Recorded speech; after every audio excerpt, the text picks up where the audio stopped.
Trending na online, patok pa sa ratings ang pilot episode kagabi ng My Love from the Star.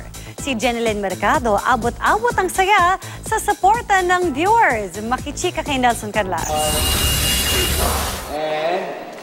All smile si Jenilyn Mercado sa pictorial at contract signing para sa isang product endorsement. Thankful siya lalo na sa pagtutok ng mga manonood sa pilot episode ng My Love from the Star kagabi. Bukod sa ratings, nag-trending din sila online. Hindi ko alam kung paano ako magpapasalamat sa lahat ng mga sumuporta at natuwa, nag-send ng mga positive messages, mga inspiring messages. Ano talaga, hindi namin in-expect na ganun kasing pagtanggap talaga yung gagawin ng mga tao. So talagang overwhelmed kami. Kabilang rin sa mga bumati sina Regine Velasquez, Megan Young, Katrina Halili at Sheena Hortaleza. Sabi ng Ultimate Star, may private viewing party sila kagabi nang umere ang serye. Buong family, tas yung mga friends ko, si Nar nandun, si Annalyn nandun.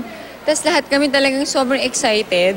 Yung tawa kami ng tawa, yung mga pinagagawa namin, pinagtatawanan talaga namin. Aminado si Jen na mas matinding effort ang binibigay niya sa My Love from the Star, kung saan lumalabas ang kanyang kwela side.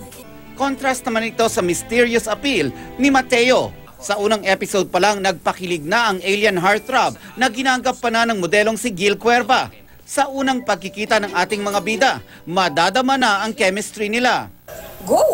Halong kulit Hindi nyo na kailangan idein ako na walang alam. at kakaibang kilig. Yes. Thankful din si Jen sa masusing paggabay sa kanila ni Direk Binibining Joyce Bernal. Masasabi ko na 50% ng ginawa ko kay Direk Joyce talaga galing. Mamaya aabangan ang muling paghaharap ni Steffi at Mateo, this time sa loob ng classroom. Nelson Canlas, updated sa Showbiz Happenings.